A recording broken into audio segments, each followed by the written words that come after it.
أنا أقول للشباب: ما دمت مستقيما، ما دمت موحدا، ما دمت ملتزما، ما دمت صادقا، ما دمت أمينا، ما دمت مخلصا، ما دمت تطلب العلم، لا تخف.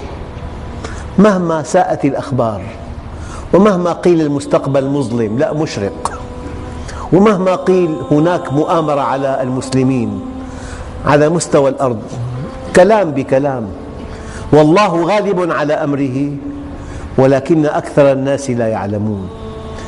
إخوة يوسف أقوياء أشداء أرادوا أن يموت وضعوه في البئر، ما الذي حصل؟ أنه أصبح عزيز مصر، ودخلوا عليه وهم صاغرون، قالوا: أئنك لأنت يوسف؟ قال: أنا يوسف.